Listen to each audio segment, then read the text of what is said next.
The rope cut into 8-year-old Mabel's wrists like barbed wire, each coarse fiber grinding deeper as she knelt in Red Mesa's merciless town square. Her world had collapsed to this single moment of agony. The Texas sun pressing down like a blacksmith's forge, angry voices buzzing around her like a swarm of hornets, and the terrible knowledge that even Papa stood among those who believed she was a thief. Her calico dress, once the gentle blue of morning sky, now clung to her small frame, soaked through with perspiration and despair. Each breath felt like swallowing broken glass, and behind her cracked lips, her swollen tongue had grown thick and useless. The physical torment was unbearable, but it paled beside the sight of Papa 20 feet away. His weathered hands, trembling as he clutched his hat, brimmed doubt, clouding those kind gray eyes that used to sparkle when he told her bedtime stories about brave princesses who always found their way home. Inside her chest, her heart hammered a frantic rhythm against her ribs, part terror, part desperate hope that someone, anyone, would see the truth written plainly in her eyes. She had always been told that honest children had nothing to fear, that goodness would always triumph over evil. But as the morning sun climbed higher and her vision began to blur at the dangerous edges, those childhood certainties crumbled like sand castles before an incoming tide. I didn't take anything. She whispered through lips that felt like leather, but the words vanished in the prairie wind before they could reach anyone's ears. Enough of your lies, child.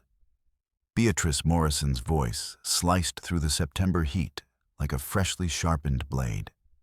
Mabel's stepmother approached with measured, deliberate steps, her elegant figure cutting through the assembled townspeople with the confidence of someone accustomed to command and respect. She was beautiful in that untouchable way that made other women unconsciously smooth their hair and check their posture porcelain skin unmarked by the harsh frontier sun auburn hair, pulled back in a perfect chignon that hadn't lost a single strand. Despite the dusty conditions, her emerald green dress pristine and unwrinkled, as though she'd stepped from the pages of a ladies' fashion magazine rather than a rough mining town. Everything about Beatrice Morrison spoke of refinement, respectability, and proper breeding. She moved with fluid grace, spoke with cultured tones, and carried herself with a dignity befitting a gentleman's widow. The townspeople instinctively deferred to her recognizing quality when they saw it, grateful that someone of her obvious distinction had chosen to make Red Mesa her home. Yet something in her emerald eyes, a coldness that flickered behind the surface warmth, a calculating quality that appeared and vanished too quickly to be certain, made Mabel's stomach clench with inexplicable dread. It was like glimpsing a snake's scales beneath beautiful flowers there and gone so fast. You wondered if you'd imagined it. Behind the ring of accusers, gray smoke began spiraling up from the blacksmith's forge, where careless work with the bellows had scattered glowing coals across dry wooden shavings. The September wind was strengthening, as it often did in the afternoons, carrying the sharp scent of burning timber and the promise of greater danger to come. But Mabel's vision was starting to blur dangerously as dehydration and heat exhaustion began claiming their cruel toll on her small body. From the crowd's periphery, obsidian eyes watched the proceedings with predatory intensity. Yuma the Comanche tracker stood motionless as weathered stone, his bronze face revealing nothing of his thoughts. The townspeople gave him the wide berth reserved for dangerous animals, their instinctive distrust evident in the careful distance they maintained. He was useful when they needed someone to track horse thieves or read sign after Apache raids. But he was never truly welcome, never fully trusted, never considered one of them, despite his years of faithful service. His presence at community gatherings was tolerated rather than welcomed, and conversations often died when he approached, resuming only after he'd moved on. It was a loneliness he'd grown accustomed to, but it also gave him a unique perspective on the dynamics playing out before him. He could see things that the townspeople caught up in their collective fury and fear were blind to. 6-year-old Walter Morrison pushed through the forest of adult legs with desperate determination, his golden hair plastered to his skull with tears and sweat, his small face streaked with dust and anguish. Mabel never stole nothing. He cried, his voice cracking with the strain of prolonged weeping. She gave her own breakfast to Mrs. Chen's sick baby yesterday. She wouldn't hurt nobody ever. Strong hands seized Walter's thin shoulders, dragging him back from his sister with irresistible force. Percy Morrison, 11 years old, with his mother's striking green eyes, but softer, more uncertain features, held the younger boy with fingers that trembled slightly, despite his apparent resolve. Stop making everything worse. Percy stammered his voice, carrying an odd note of uncertainty that didn't match his words. Mother knows. She has to know what really happened. She's the smartest person in town. But even as he spoke the expected words of loyalty, something uncomfortable twisted deep in his chest. The same sick feeling he got when he found injured birds and couldn't help them when he knew something was wrong, but felt powerless to change it. The doubt had been growing for weeks, fed by small inconsistencies and half-glimpsed moments that didn't quite make sense. His mother's perfection had always been a source of pride, but lately it felt more like a performance, as though she was playing a role in some elaborate theatrical production. The way her smile never quite reached her eyes when she thought no one was looking. The tension that radiated from her during supposedly casual conversations with neighbors. The questions she asked about other families' routines and possessions that seemed to go beyond normal social curiosity. Beatrice smiled at her son's wavering support, though the expression seemed painted on rather than genuine, a careful construction that didn't disturb the perfect arrangement of her features. Thank you, Percy. At least someone in this family understands the vital importance of truth and proper behavior. 5 months earlier, the Morrison family had rolled into Red Mesa with their weathered wagon creaking under the combined weight of grief and desperate hope. Oscar Morrison gripped the mining deed that represented their entire future, while his 2 children pressed close to his sides, still hollow-eyed and fragile from watching their mother waste away with fever during the brutal winter months. The journey west had been Oscar's attempt to outrun the ghosts that haunted their Kansas farmhouse. The empty rocking chair by the fireplace, the untouched sewing basket, the faded indentation on his wife's side of the bed that he couldn't bring himself to disturb. He'd sold everything they couldn't carry, invested the proceeds in mining equipment and supplies, and pointed their wagon toward the promise of gold in the Texas hills. Red Mesa sat on the prairie like a handful of dice scattered by careless gods, 30 buildings clustered around a central square, their false fronts and weathered wood testament to the harsh realities of frontier existence. The town existed for one reason. Gold had been discovered in the nearby hills, bringing the intoxicating promise of prosperity to anyone brave or desperate enough to stake a claim and work it. Oscar was a good man, honest to his very bones, but grief had left him vulnerable in ways he didn't fully understand. The children could see it in how his shoulders sagged when he thought no one was watching, how he stared at empty chairs during meals with an expression of such profound loss that it made their own hearts ache, how he sometimes called them by their mother's name before catching himself with a start of painful recognition. The loneliness emanated from him like heat from a stove. And in their innocent wisdom, Mabel and Walter did their best to fill the void their mother had left behind. They were quieter than children should be, more serious, carrying burdens that belonged to adults but had fallen to them by cruel circumstance. Beatrice Caldwell had been staying at Murphy's Hotel when the Morrison wagon rolled into town, dust-covered and travel-weary. She watched from her second-floor window as Oscar helped his children down with gentle hands, noting the quality of his clothes. Despite their worn condition, the careful way he secured what was obviously a valuable document in his coat pocket, and the genuine affection he showed his children despite his obvious exhaustion. More importantly, she noted the way other townspeople greeted him with the respect accorded to a man of substance, someone worth cultivating. Word traveled fast in small towns, and within hours she knew about the mining claim and the recent bereavement, and the family's need for stability and maternal guidance. She was beautiful in a way that drew attention, without seeming to seek it, refined in manner and speech, and utterly alone, except for her 11-year-old son Percy. When she accidentally encountered Oscar at the general store 3 days after his arrival. Her tragic story unfolded with perfect heartbreaking timing. "I do hope you'll forgive the presumption," she said, approaching him with downcast eyes and hesitant steps that suggested both breeding and vulnerability. "I'm Beatrice Caldwell. I couldn't help but notice that you have children, and I wondered, that is, I hoped, you might allow me to offer some small assistance." Her story emerged gradually, each detail carefully chosen for maximum emotional impact. A widow from Kansas, whose husband had died defending their ranch from Apache raiders. Forced to flee with only her son and whatever belongings they could carry in their wagon. Traveling west in search of a place where they could start over, somewhere safe and respectable, where Percy could grow up properly. "I understand your loss," she told Oscar with tears glittering like diamonds in her green eyes. "The nights are the hardest, aren't they? When the children are finally asleep and you're left alone with your memories and your fears about whether you're strong enough to be both mother and father to them, too." Oscar's carefully maintained defenses crumbled like a dam breaking before floodwaters.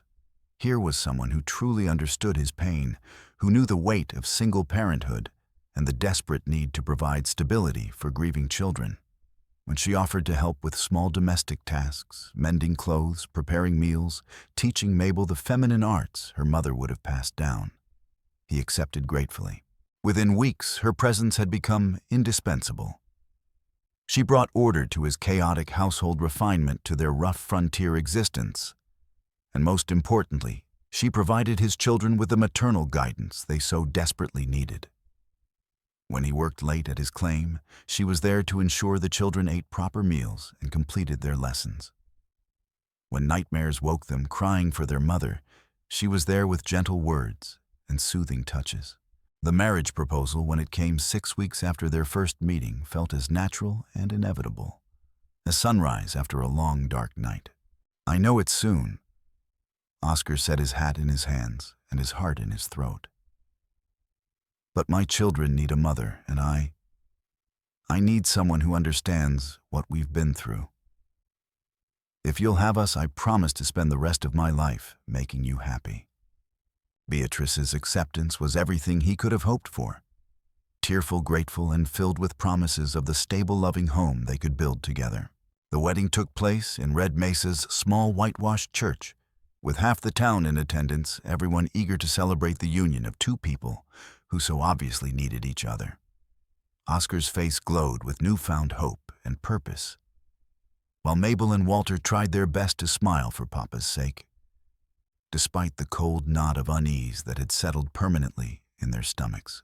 There was something about their soon-to-be stepmother that they couldn't quite articulate, something that made them instinctively cautious, despite her unfailing kindness to them.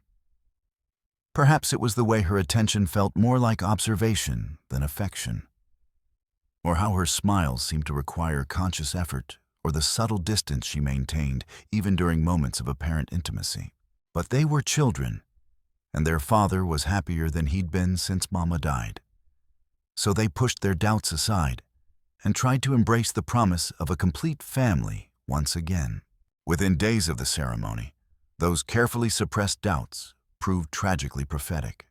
This household will now operate according to proper principles of order and discipline, Beatrice announced during their first family dinner as man and wife, her voice carrying honeyed authority that brooked no argument. "Structure is essential for developing good character, and I'm afraid you children have been allowed far too much freedom during your father's period of adjustment." The new rules were comprehensive and inflexible. "Mabel, you'll assume responsibility for all domestic duties, washing, mending, cooking assistance, and maintaining the cleanliness of our home. Walter, you'll tend the chickens, gather eggs twice daily, keep the woodpile properly stocked, and assist with any heavy lifting required. Percy will focus entirely on his education and intellectual development. He has tremendous potential that shouldn't be squandered on menial labor." The workload was crushing for children so young, particularly Mabel, who now found herself responsible for tasks that would challenge a grown woman. But when Oscar questioned the arrangements during a private moment, Beatrice deployed her arsenal of subtle manipulations with surgical precision. "Darling, they desperately need structure and purpose after losing their mother," she explained, placing a gentle hand on his arm, while her emerald eyes remained strangely cold and distant. "Children without proper guidance and meaningful responsibility become burdens on society rather than productive contributors. Surely you want them to develop into the kind of adults who can succeed in this demanding world." Her logic seemed unassailable, delivered with such apparent concern for the children's welfare that Oscar's doubts felt selfish and short-sighted. She was the expert on child-rearing, after all, having successfully raised Percy into such a well-mannered, intelligent boy. If she believed strict discipline was necessary for Mabel and Walter's development, who was he to argue? When Oscar was away at his mining claim, which was often as the work was demanding and the potential rewards substantial, Beatrice's carefully maintained mask began to slip more frequently. Meals were withheld for minor infractions that seemed to multiply daily. Impossible tasks were assigned with promises of harsh punishment for failure. Percy received abundant affection, praise, and privileges, while Mabel and Walter were treated like unwanted servants, whose very presence was a source of irritation. "Your father married me, not you," she informed Mabel one evening when the girl had dared to ask for a second helping of the thin soup that constituted their entire dinner. "It would serve you well to remember your true place in this family's hierarchy and conduct yourself accordingly." The cruelty was delivered in cultured tones with perfect diction, making it somehow more cutting than raw anger would have been. It was the casual dismissal of someone utterly secure in her position, confident that her word was law and her authority absolute. But despite her youth, Mabel was observant in the way that vulnerable children often are attuned to undercurrents and inconsistencies that adults might miss. She noticed things about her stepmother that troubled her developing mind in ways she couldn't fully articulate. There was the way Beatrice's eyes would sharpen with predatory interest when neighbors mentioned valuable possessions during social visits. How she asked unusually detailed questions about family routines, travel plans, and security measures under the guise of neighborly concern. How she sometimes disappeared for hours without explanation, returning with mud on her shoes and inconsistent stories about where she'd been. Most disturbing was the incident that had occurred 3 weeks ago, while helping to unpack some of Beatrice's remaining belongings. Mabel had been instructed to organize items in the bedroom trunk, and while lifting a heavy wooden tray containing linens, it had shifted unexpectedly, revealing a glittering glimpse of unfamiliar metallic objects nestled in the darkness beneath. "What are those pretty things?" Mabel had started to ask with innocent curiosity, reaching toward the strange cache. "Nothing that concerns you."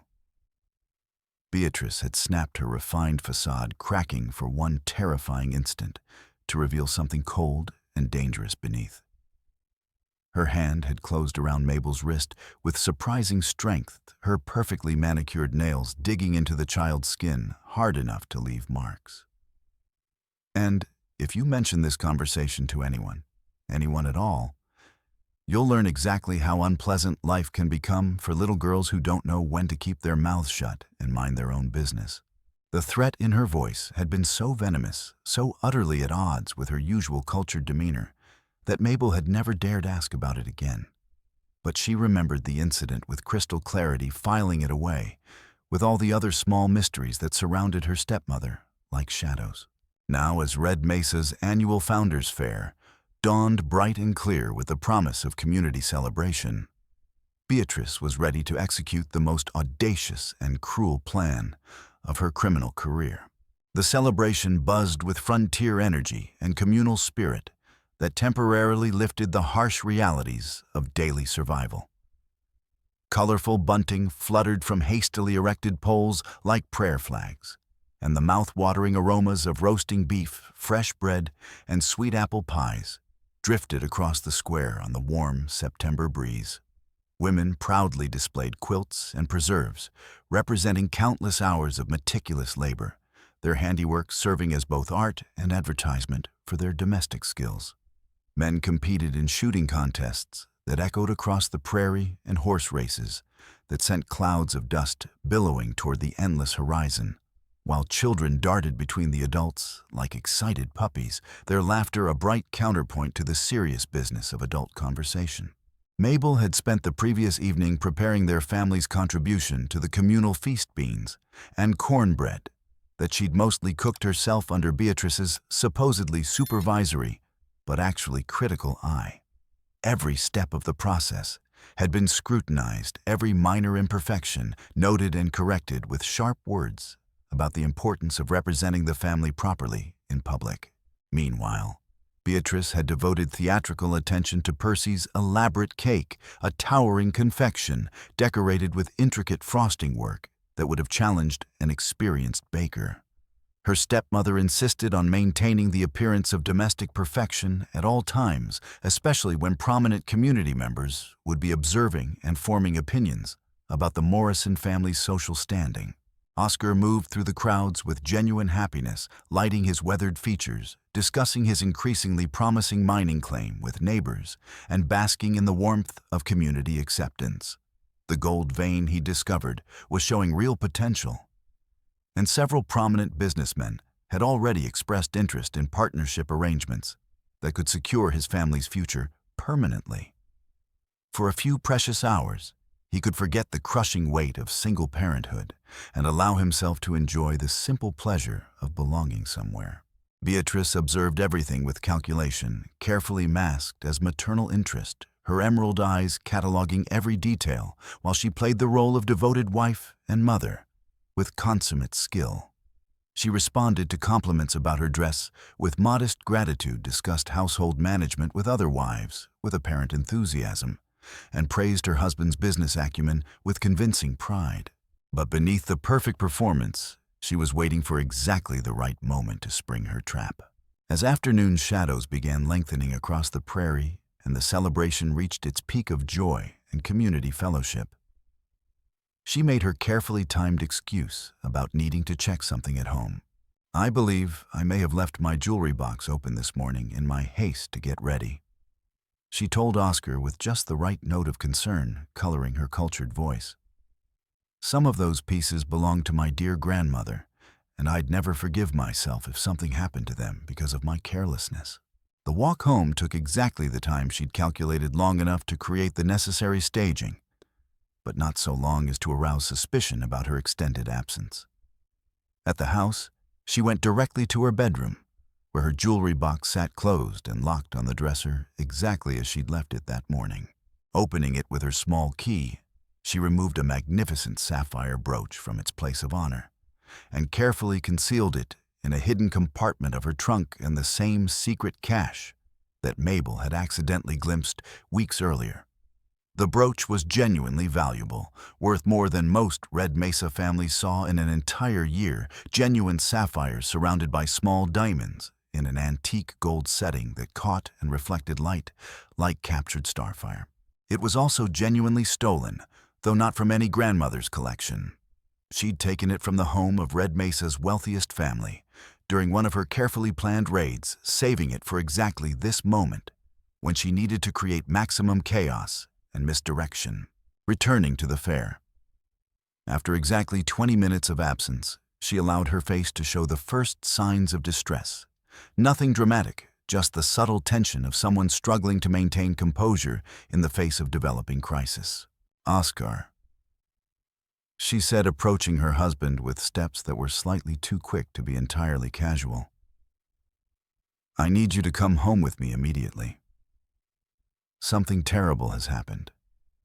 The walk back to their house was conducted in tense silence, Beatrice's apparent anxiety increasing with each step. At the bedroom, she led Oscar directly to her jewelry box, which now sat prominently open on the dresser, its contents displayed in careful disarray. "My sapphire brooch," she whispered, one trembling hand pressed to her throat in a gesture of shock and loss. "It's gone. The one I showed you last week, my grandmother's most precious possession, passed down through 3 generations of our family. Oscar stared at the conspicuous empty space where the brooch should have rested his practical mind, struggling to process the implications while his heart began racing with dread. "Are you absolutely certain it was there this morning?" "Completely certain. I wore it to church last Sunday, remember? Everyone commented on how beautiful it was. I put it back in exactly this spot, just as I always do." Her voice carried perfect conviction, each word carefully calibrated for maximum emotional impact. "Oh, Oscar, what if someone broke into our house while we were at the fair? What if they're still watching, planning to come back for the rest? We should examine the windows, look for signs of forced entry." "Wait." Beatrice's voice grew smaller, more reluctant, as though she was struggling with terrible knowledge she'd hoped never to have to share. "I need to tell you something. Something I prayed I'd never have to mention. But now..." She sat heavily on their bed, every line of her body conveying the picture of a woman wrestling with awful realization. "Yesterday afternoon, when Mabel was cleaning in here, I noticed her examining my jewelry box with such intense interest. She seemed almost mesmerized by the contents, particularly the more valuable pieces." The words settled over Oscar like a suffocating blanket. "Beatrice, surely you're not suggesting that Mabel would..." "I don't know what to think." She cried, tears beginning to flow with practiced authenticity. This morning, she seemed nervous, almost guilty, as though she was carrying some terrible secret. And who else could have known exactly where to look? Who else had unrestricted access to our bedroom? I've been trying to convince myself that there must be some other explanation, but the implication hung in the air, like poison gas, seeping into Oscar's consciousness, despite his desperate attempts to reject it. His daughter, his precious Mabel, who still cried for her mother in her sleep, accused of theft. It was unthinkable, impossible, a betrayal of everything he believed about his child's character. But the evidence was undeniable. The brooch was gone. Mabel had been in the room, and there were no signs of outside intrusion. The logic was inexorable, even as his heart screamed against accepting it. They returned to the fair in grim silence. Beatrice's revelation spreading through the assembled community like wildfire through dry grass. The sapphire brooch wasn't just valuable in monetary terms. It represented a direct attack on one of their most respected new residents, a violation of the trust and hospitality that held frontier communities together. Sheriff Hawkins was summoned from the shooting contest, his weathered face growing increasingly grave as Beatrice recounted her discovery with perfect, heartbreaking detail. Within minutes, an angry crowd had surrounded the Morrison family, their festive mood transformed into something ugly and dangerous. The timing couldn't have been worse for calm deliberation. In recent months, Red Mesa had been plagued by a series of mysterious thefts that had everyone on edge, tools essential for survival money, saved against harsh winters, even weapons needed for protection against raiders. The missing brooch seemed to confirm their worst fears about organized criminal activity in their midst, a conspiracy that might involve their most vulnerable residents. "Could be she's been scouting houses for bigger thieves," suggested Jake Morrison, the livery owner, his sun-weathered face twisted with suspicion and anger. "Using those little hands to reach places where adults can't get to the good stuff, remembering what's worth taking. That child needs to learn proper respect for other people's property," added Mrs. Patterson, the minister's wife, with the righteous indignation of someone whose own possessions had recently gone missing. "Before this criminal behavior becomes a permanent part of her character. Bind her up in the square," called another voice from the growing mob, on the suggestion taken up and amplified by others. "Let her sit in the sun and think about what she's done. Maybe the heat will cook some honesty into her lying little heart." Oscar tried desperately to defend his daughter, his voice rising above the crowd's angry murmur. "Please, you have to understand. Mabel would never steal anything. She's the most honest child I've ever known. There has to be some mistake, some other explanation. But the crowd's fury was a living entity now feeding on months of accumulated fear and frustration. The psychological release of having found a scapegoat for their suffering was too powerful to resist, too satisfying to question, with inconvenient doubts about evidence or procedure. Despite Oscar's increasingly frantic protests, they brought rough rope and bound Mabel's small wrists behind her back, then secured another length around her waist to keep her upright. They forced her to kneel in the town square's center, directly under the merciless afternoon sun that would serve as both punishment and interrogation tool. "Tell us where you hid it, child." Sheriff Hawkins said, his voice carrying uncomfortable gentleness that suggested he wasn't entirely easy with the situation, but felt compelled to follow community will. "Make this easier on yourself and everyone else. The truth will come out eventually, it always does. I didn't take anything." Mabel whispered through lips already beginning to crack from heat and dehydration. "I promise I didn't. I wouldn't steal from anybody, especially not from Mama Beatrice." But her words were lost in the wind, and the crowd's collective conviction that justice was finally being served. As the brutal hours crawled by with agonizing slowness, and Mabel's condition deteriorated under the sun's relentless assault, several townspeople began experiencing the first uncomfortable stirrings of doubt and shame. What had begun as righteous anger was gradually transforming into something that felt increasingly like cruelty toward a helpless child. Boone Hackett, a neighboring farmer, whose calloused hands and weathered face spoke of decades spent coaxing life from reluctant soil, watched the proceedings with growing unease that twisted his stomach into knots. Something about the entire situation felt fundamentally wrong, though he couldn't articulate exactly what was troubling him. "That child doesn't carry herself like someone who steals," he murmured to Sylvie Brennan, the town's sharp-eyed storekeeper, whose decades of experience with human nature had taught her to read character in subtle signs and gestures. "Look at her. She's confused and frightened, but there's no guilt there. No shame about being caught, just terror at being accused of something she doesn't understand." Sylvie nodded grimly, her weathered hands clenched into fists as she watched Mabel's small form swaying dangerously in the heat. "I've been observing that stepmother since the day she arrived in our town, and something's never felt right about her.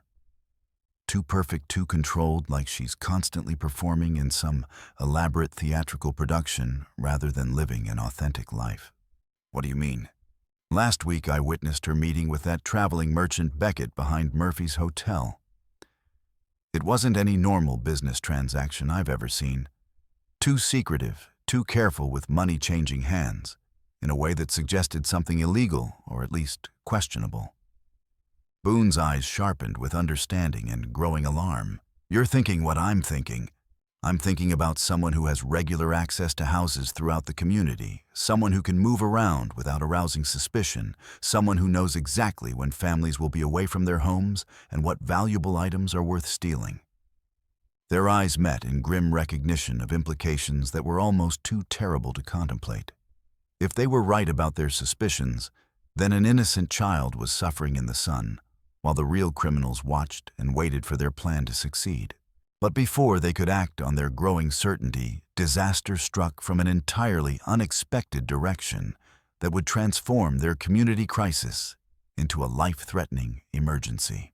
The fire that had started as a minor accident at the blacksmith's forge was spreading with terrifying speed, driven by strengthening prairie winds that sent glowing embers dancing through the air like deadly fireflies.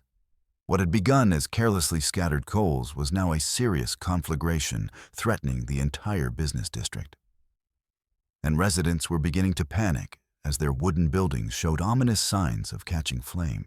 The acrid smell of burning timber grew stronger by the minute, and people were starting to eye their homes and businesses with increasing alarm.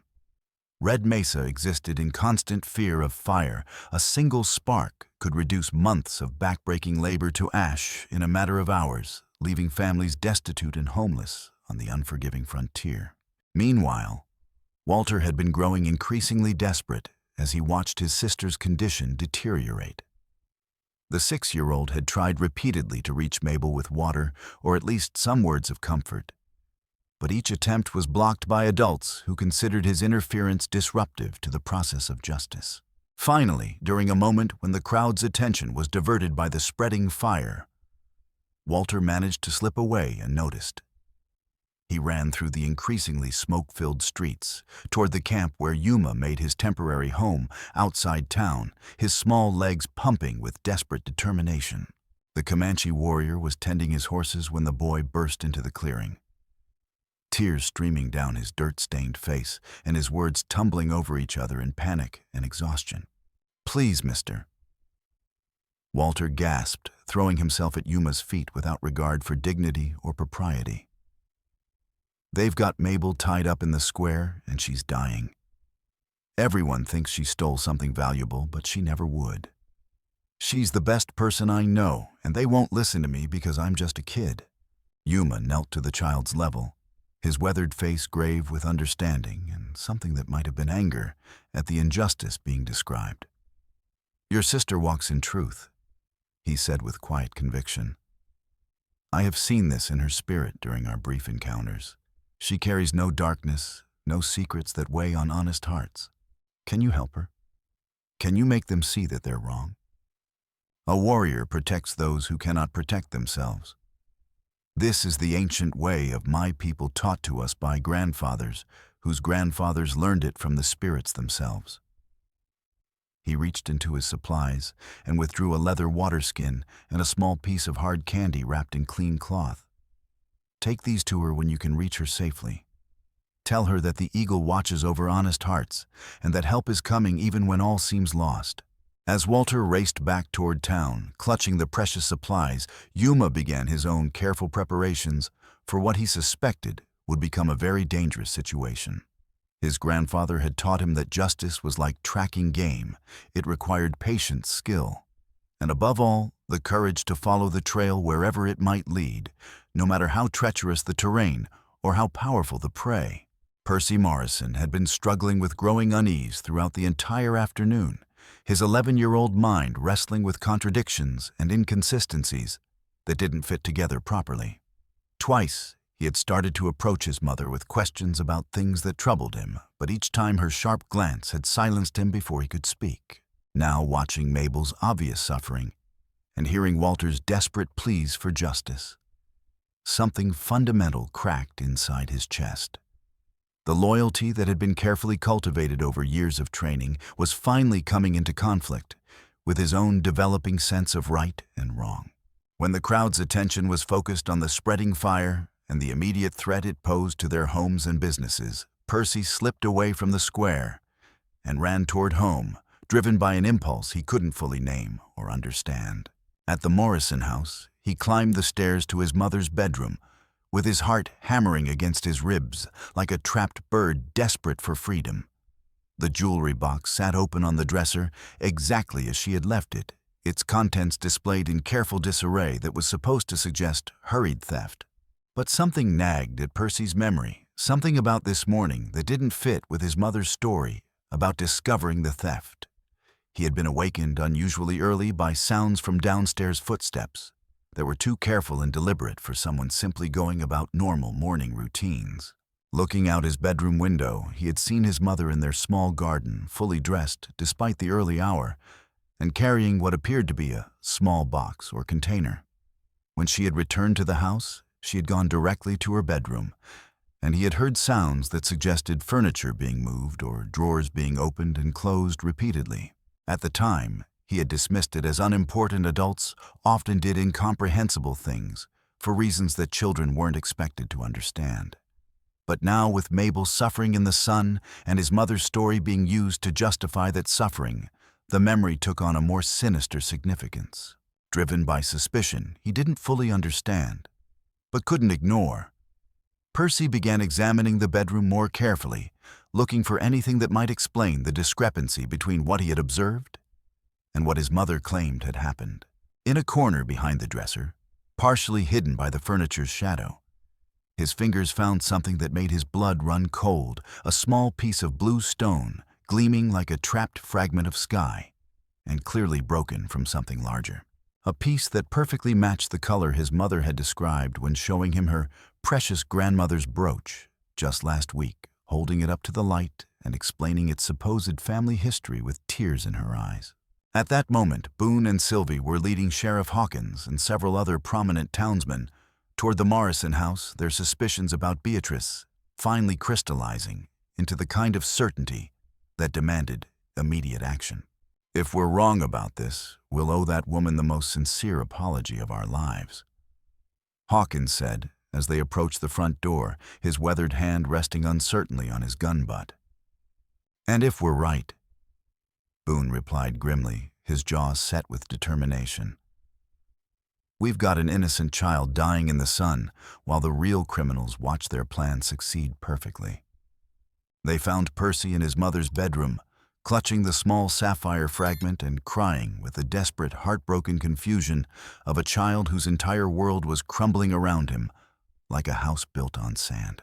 She lied, he whispered when he saw the men entering the room, his voice barely audible but carrying the weight of absolute certainty. My mother lied about everything. This piece broke off when she was hiding the brooch somewhere else. I heard her moving things around early this morning before anyone else was awake. The men exchanged grim looks of confirmation and growing anger. Sheriff Hawkins knelt beside the boy, with unusual gentleness, recognizing the courage it had taken for Percy to betray his own mother in service of truth and justice. Percy, this is extremely important, and I need you to be very brave, Hawkins said softly. Do you know where your mother might have hidden the brooch? Is there anywhere in this house where she keeps things that she doesn't want other people to see? She has a secret place, Percy said through tears that seemed to come from the very depths of his soul. In her trunk, there's a panel that slides away. I saw her putting things there sometimes when she thought I wasn't watching, but she told me it was just old letters and family documents that were too precious to leave lying around. They found the hidden compartment exactly where Percy described, and when the panels slid aside with a soft, mechanical click, the sapphire brooch lay prominently displayed atop a collection that made every man in the room gasp with shock and fury. Coins, jewelry tools, weapons, and other valuable items were arranged in careful rows, months of systematic theft from nearly every family in Red Mesa, all the missing possessions that had terrorized their community and created the climate of fear and suspicion that had made Mabel's false accusation possible. Dear God in heaven. Sheriff Hawkins breathed, his voice thick with rage and disbelief. She's been behind all of it. Every theft, every missing item, every family that's gone without because their tools or money disappeared. But before they could fully process the implications of their discovery or begin planning how to expose the truth, the sound of running footsteps and desperate shouting erupted from the street outside. The fire had reached the town's main thoroughfare, and a breathless messenger burst through the front door with news that turned their blood to ice water. The Morrison girl in the square, she stopped responding completely. The man gasped, his face blackened with smoke and his clothes singed from fighting the spreading flames. Her pulse is barely there, she's burning up with fever, and she started having some kind of fits. Doc Henderson's still in Millerville, and nobody knows what to do for her. The crisis had escalated beyond theft and community justice into a desperate race against time to save an innocent child's life. But as the men prepared to rush back to Mabel's aid, they heard the unmistakable sound of a gun hammer being pulled back with deliberate, threatening precision. Not another step, gentlemen. Josiah Beckett stood in the bedroom doorway, his carefully maintained merchant's facade stripped away to reveal the hardened criminal beneath. His usually neat appearance was disheveled from hard riding, his clothes dusty and his hair wild, but his eyes burned with the desperate fury of a man whose carefully laid plans were collapsing around him. I rode back early when I heard disturbing rumors about trouble in Red Mesa. He snarled, his weapon trained steadily on the group of men. Looks like my concerns were completely justified. Can't leave Beatrice alone for 5 minutes without her making a mess of everything. Drop your weapon, Beckett, Sheriff Hawkins ordered, but his voice lacked conviction since the criminal clearly held the advantage of position and preparation. You're under arrest for theft conspiracy and endangering the life of a child. I don't think so, Sheriff. I'm walking out of here with what rightfully belongs to me, and anyone foolish enough to interfere will pay the ultimate price for their heroism. His eyes fell on the trunk full of stolen goods, then shifted toward the window, where thick smoke could be seen, billowing across the square like storm clouds, pregnant with destruction. Actually, this fire provides absolutely perfect timing for a strategic departure. Nothing quite like a good disaster to cover a man's exit when things get complicated.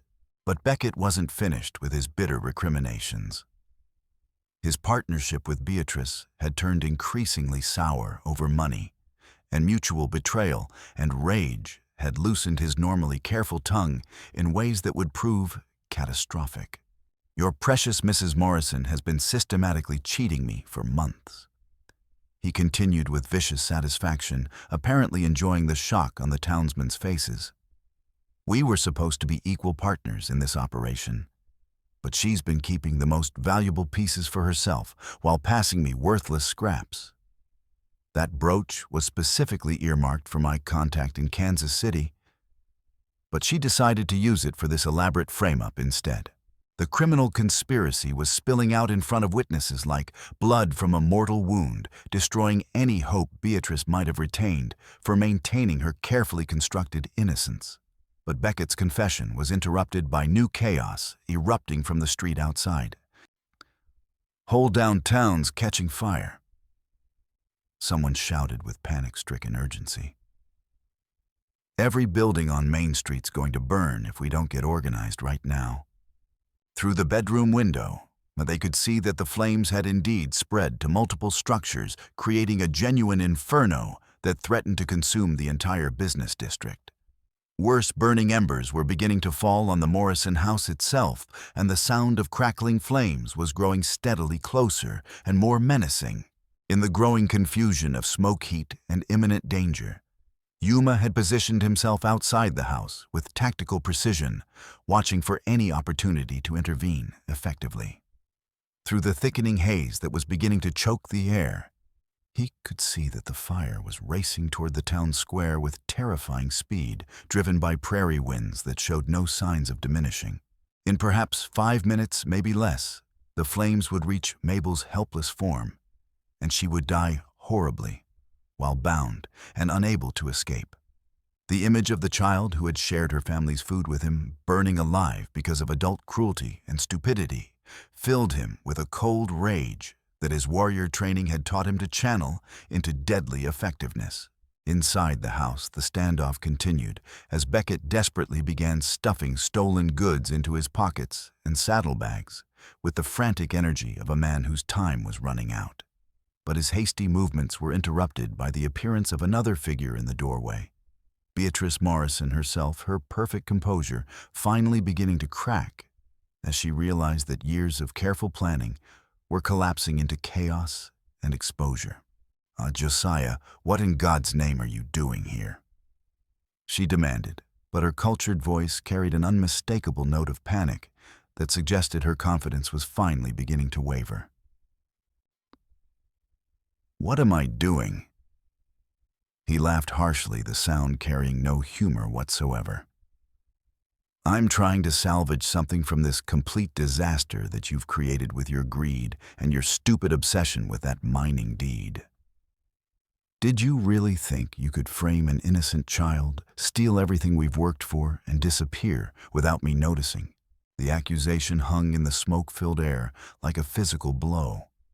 And Oscar, who had followed the search party to his house after hearing about the discovery, stared at his wife with dawning horror and comprehension. "Beatrice," he said slowly, his voice hollow with the sound of a man's world collapsing around him. "What is he talking about? What mining deed? What does any of this have to do with Mabel?"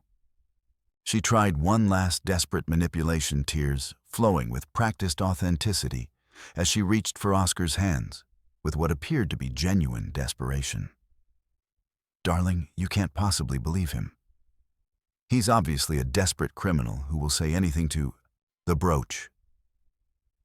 Oscar interrupted, his voice gaining strength as pieces of the puzzle finally clicked into place with horrible clarity. "You put it in the trunk yourself, didn't you? You've been stealing from our neighbors for months, and when you needed someone to blame. Everything I did was for us."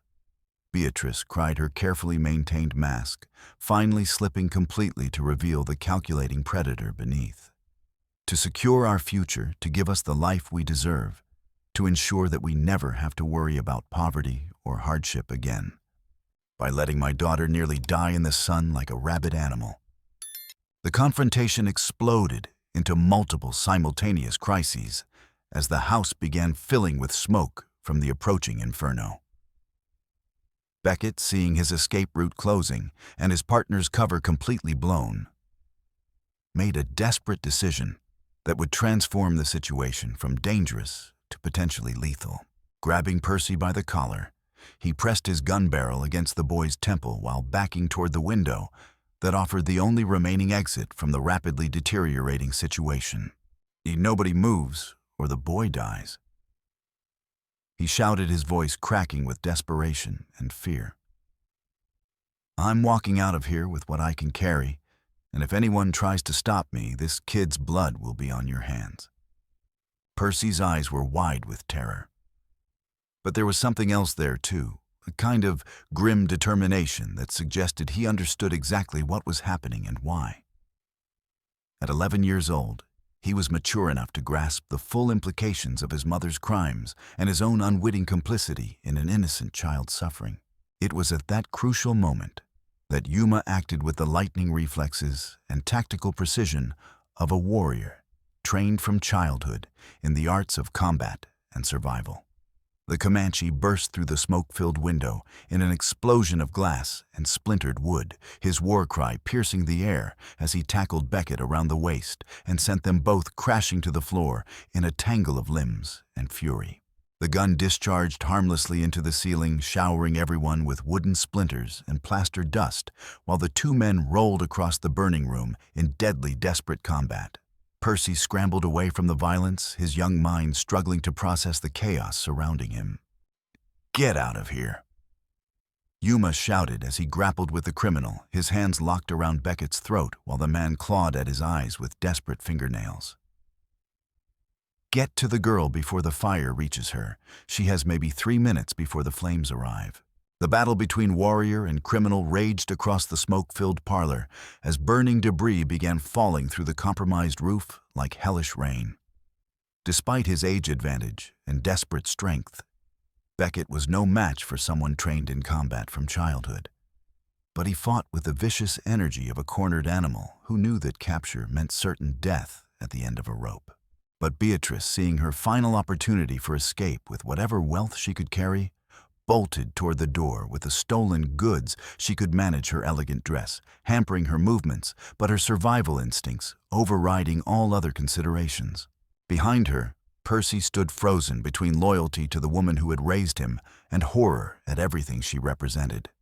The choice he made in that moment would define the rest of his character and determine whether he would follow his mother's path of crime and cruelty or find the courage to choose a different destiny. "Percy, come with me right now," Beatrice called desperately from the doorway, her voice carrying all the authority and emotional manipulation she had used to control him for 11 years. "We can start over somewhere else, somewhere they'll never find us. You're my son, and I need you." The boy looked at his mother with eyes that seemed to hold far more understanding than his years should have allowed. In that crystalline moment of choice, he saw clearly what she was offering him, a life of running, hiding, and hurting innocent people to maintain their comfort and security. "No," he said quietly, but with absolute conviction that surprised everyone in the room, including himself. "I won't go with you. I won't be part of hurting people anymore." For one heartbreaking instant, Beatrice hesitated in the smoke-filled doorway, torn between escape and the only genuine relationship in her predatory existence. Her face showed a mixture of shock, betrayal, and something that might have been genuine grief at losing the one person whose love she had never had to buy with lies and manipulation. But the sound of approaching flames and the sight of burning timbers falling around them made further hesitation impossible. With one last look at the son who had rejected everything she offered, Beatrice Morrison disappeared into the chaos of Red Mesa's burning streets, clutching her stolen wealth and abandoning everything else that had ever mattered. The battle between Yuma and Beckett continued with savage intensity as the room filled with choking smoke and the temperature rose to dangerous levels. The merchant fought with unexpected skill and vicious determination, managing to grab a heavy brass candlestick and swing it at the warrior's head with potentially lethal force. Yuma ducked under the improvised weapon and drove his shoulder into Beckett's midsection, sending both men crashing through the front window in an explosion of glass and splintered wood. They rolled across the porch and into the dusty streets, still locked in mortal combat, while burning debris fell around them like snow from hell.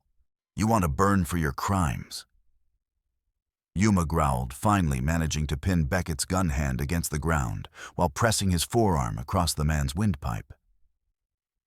"Keep fighting, and we'll both die in this inferno." Beckett's eyes widened as he realized the immediate danger surrounding them. The Morrison house was now fully engulfed in flames, and the fire was spreading to neighboring structures with terrifying speed. The heat was becoming unbearable, and smoke was making it difficult to breathe or see clearly. Self-preservation finally overcame his greed and desperation.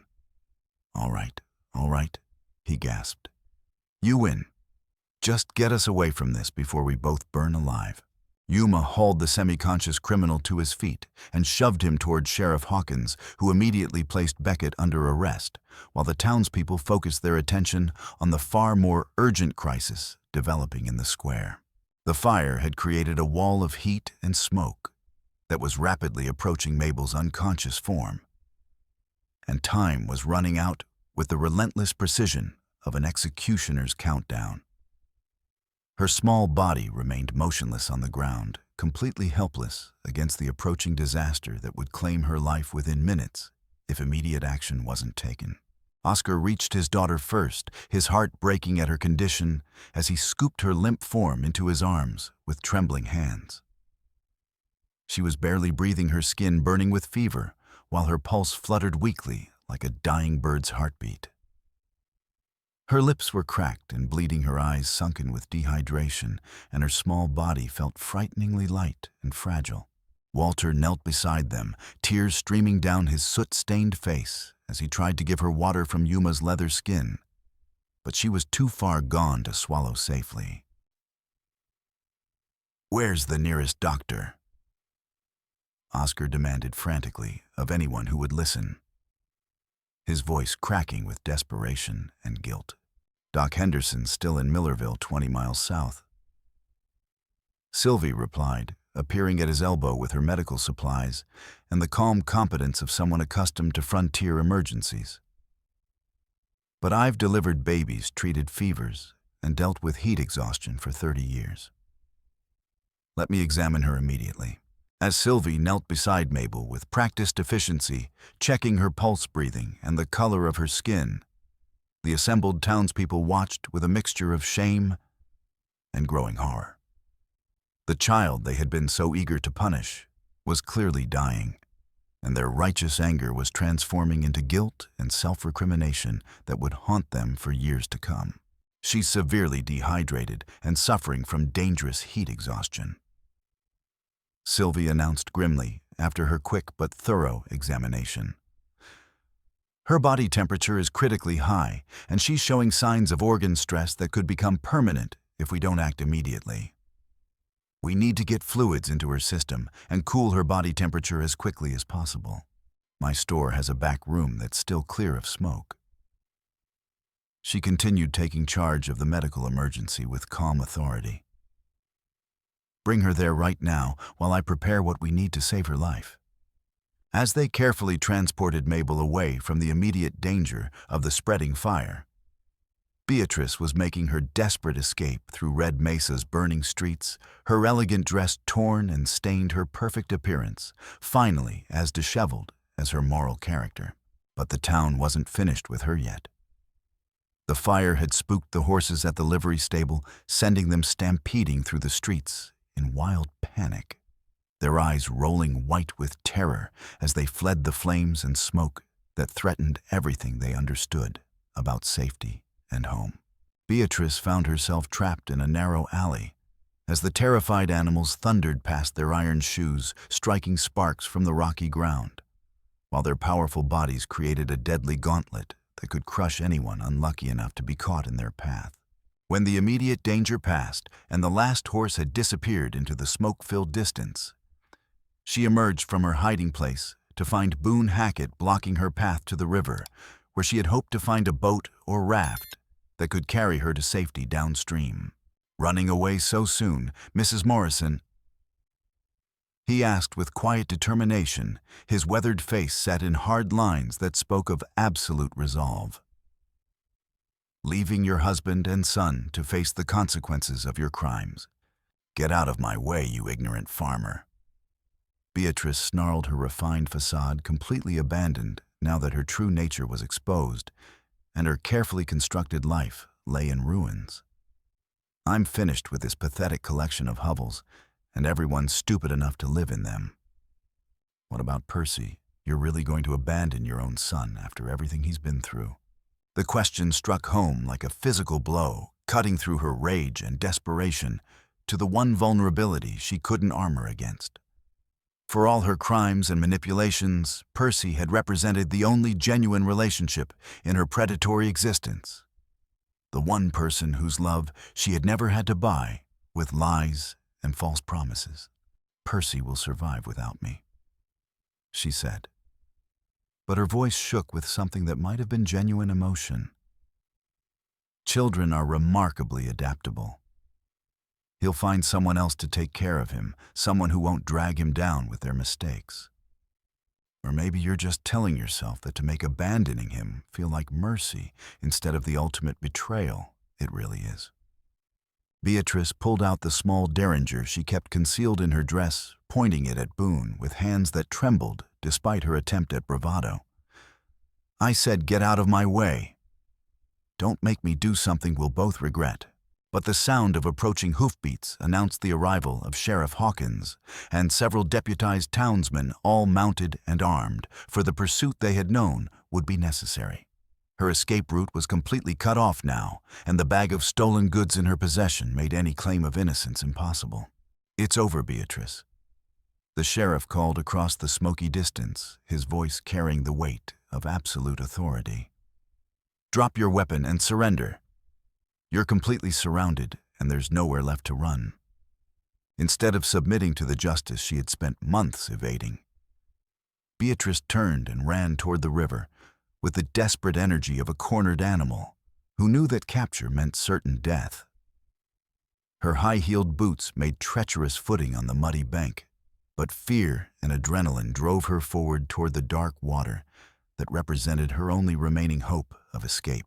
The Red Mesa River was running high and dangerous from recent autumn rains, its swollen current carrying debris and creating treacherous conditions that would challenge even experienced swimmers. But desperation had overridden rational thought, and Beatrice was beyond considering the risks involved in her flight. She managed to reach a small fishing raft tied at the water's edge, cutting the mooring rope with frantic haste before pushing off into the turbulent current. For a moment, it seemed she might actually escape into the darkness downstream, disappearing forever, with her stolen wealth and leaving others to deal with the consequences of her crimes. "Give yourself up," Sheriff Hawkins shouted across the black water, his voice barely audible over the sound of rushing current and the distant roar of the fire consuming Red Mesa's business district. "There's nowhere to run that we won't find you." But Beatrice, clutching her bag of ill-gotten gains like a drowning woman clinging to driftwood, chose to fight rather than face trial and the certain execution that would follow. Her small derringer was no match for the deputies' rifles, But desperation had completely overridden rational thought and self-preservation. The exchange of gunfire was brief but decisive, echoing across the water like thunder.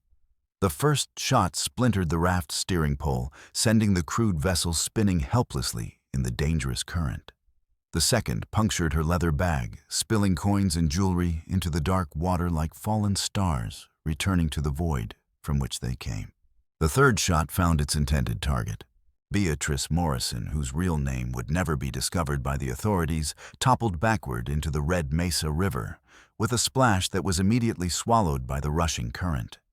The woman who had terrorized an entire community with her calculated cruelty disappeared beneath the surface, pulled down by the weight of her stolen wealth and the inexorable justice of honest water reclaiming what had been taken from honest people. When the echoes of gunfire faded and the night reclaimed its silence, only ripples remained on the river's surface, expanding outward in perfect circles before being swept away by the current that cared nothing for human crimes or human justice. "It's finished," Sheriff Hawkins announced to the assembled townspeople when they returned to face the fire-ravaged town square.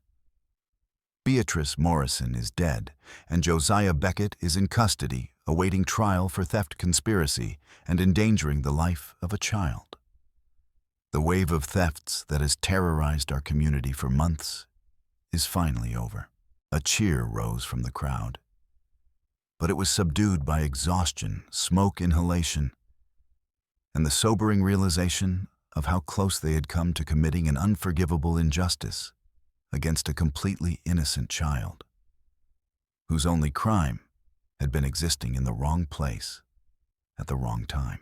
In the days that followed, as Red Mesa's residents worked together to extinguish the remaining fires and assess the damage to their community, the slow and painful process of healing and reconciliation began. The fire had destroyed several businesses and homes, but it had also burned away some of the fear and suspicion that had made their community vulnerable to manipulation and mob justice. Mabel's recovery required constant attention and careful nursing, but under Sylvie's experienced care and her family's devoted vigil, she gradually fought her way back from the very brink of death. The physical effects of her ordeal, severe dehydration, heat, exhaustion, and rope burns that would leave permanent scars on her wrists, would heal within weeks, but the emotional trauma would require much longer to fade. "I keep thinking about how nobody believed me when I told the truth," she confided to Walter one quiet afternoon as they sat together on their rebuilt front porch, watching the prairie grass wave in the autumn breeze. "Even Papa thought I was lying about something I never did. But some people did believe you." Walter reminded her with the simple wisdom that children often possess in greater measure than their elders. "Yuma knew you were innocent from the very beginning, even when everyone else was confused and angry. And Boone and Sylvie figured out what was really happening before it was too late. Sometimes that's enough, having a few people who can see clearly when everybody else gets lost in their fear." Oscar Morrison faced perhaps the most difficult journey toward redemption and self-forgiveness of anyone in the community. The realization that he had allowed his grief and desperate loneliness to blind him completely to his children's suffering ate at his conscience like a physical disease. He had been so hungry for adult companionship after his first wife's death that he had ignored every warning sign about Beatrice's true nature, prioritizing his own emotional needs over his children's safety and well-being. The guilt was almost unbearable. His daughter had nearly died because of his weakness, his willingness to be deceived by a beautiful face and false promises of domestic happiness. The rope burns on her wrists were a permanent reminder of his failure, as a father marks that would fade with time, but never disappear entirely.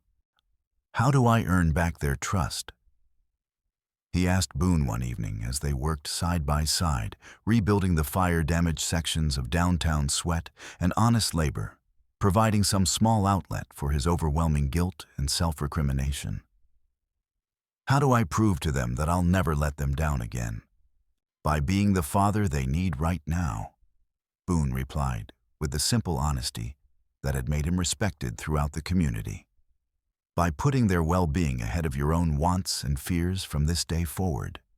Children have remarkably forgiving hearts if they know you truly love them and will protect them no matter what the cost to yourself.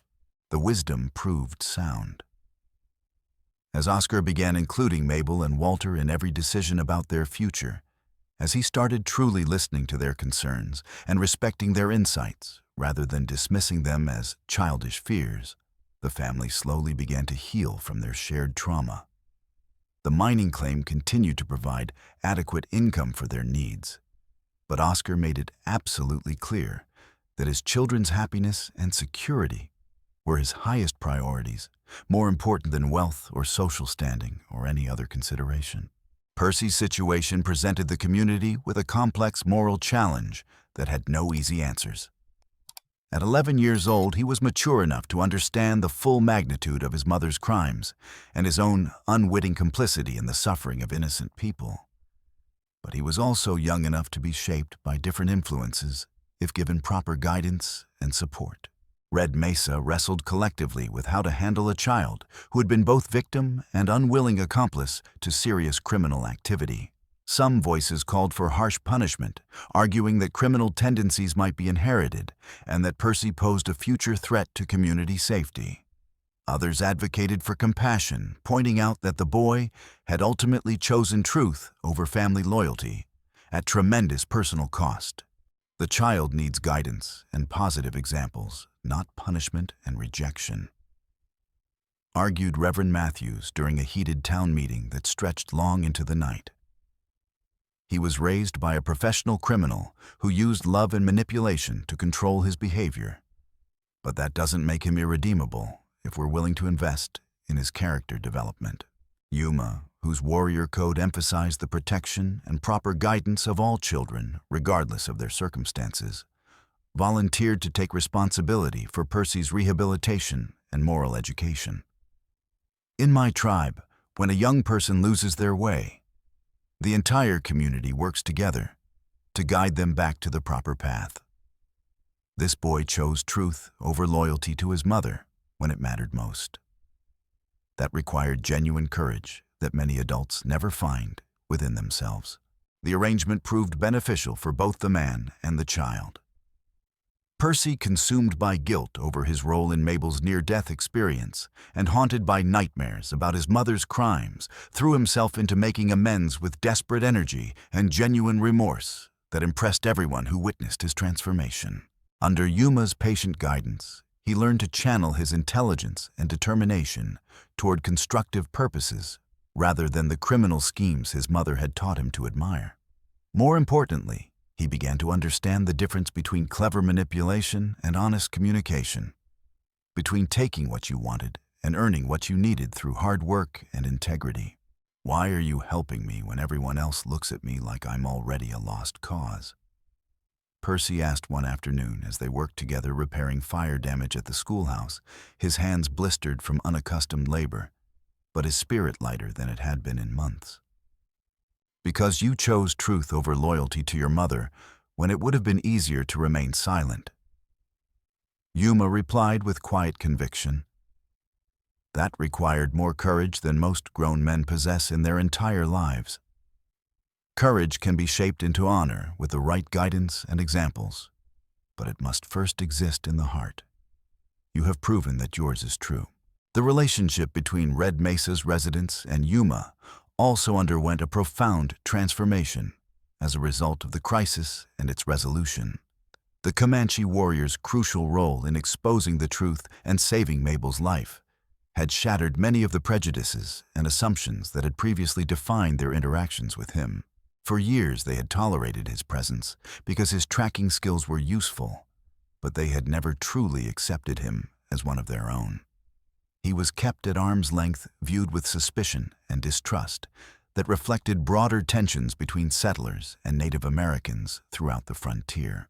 But his actions during their community's darkest hour had revealed character that transcended racial boundaries and cultural differences. When their own neighbors had been blinded by fear and anger, he had seen clearly. When their own systems of justice had failed an innocent child, he had intervened at great personal risk. When they had been ready to abandon their principles in service of mob rule, he had reminded them what true honor looked like. "I owe you a sincere and public apology," Sheriff Hawkins admitted during a private conversation several weeks after the crisis had passed. "I hired you as a tracker because you were useful, but I treated you like a dangerous animal that had to be watched and controlled. You turned out to be the one person in this entire mess who consistently did what was right and honorable, while the rest of us got lost in our own fears and prejudices. Fear and desperation make people see enemies where they should recognize allies." Yuma observed with the philosophical acceptance that came from years of navigating such misunderstandings.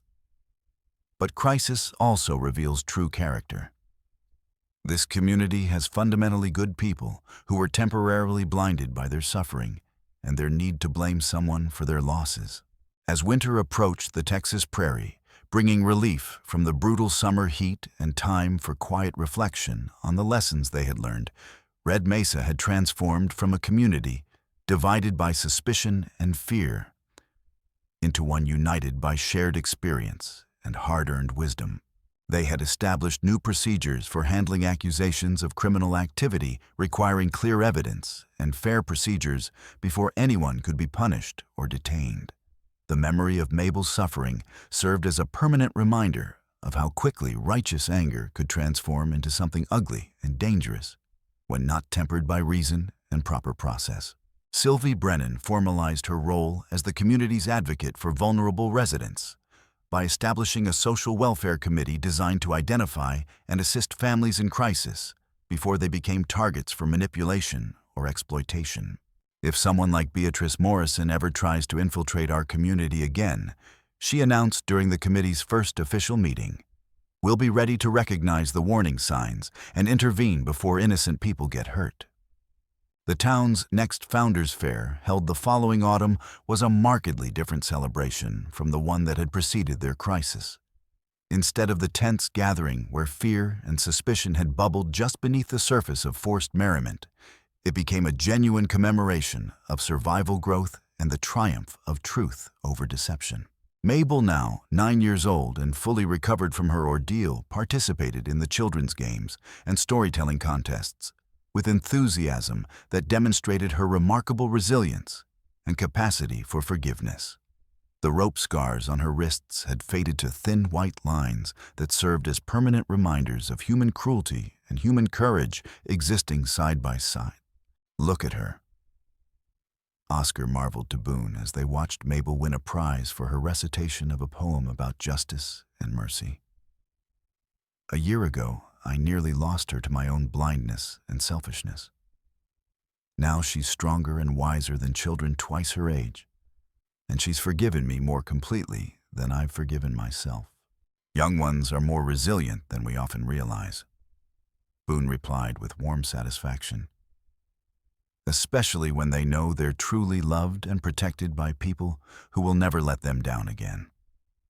Percy, now 12, and showing genuine character development under Yuma's mentorship, had insisted on personally visiting every family affected by his mother's crimes to offer assistance and make whatever amends were possible within his limited means. "I can't undo the things my mother did to hurt people," he explained to each household they visited, his voice steady, despite the difficulty of repeatedly confessing his family's shame. "But I can try to make the future better by helping however I'm able, and by never allowing myself to follow her path." His willingness to accept responsibility for crimes he'd been too young to fully understand impressed everyone who witnessed his ongoing transformation. Percy was growing into the kind of honorable young man his mother's influence might have prevented him from becoming proof that character could triumph over circumstances when supported by proper guidance and community investment.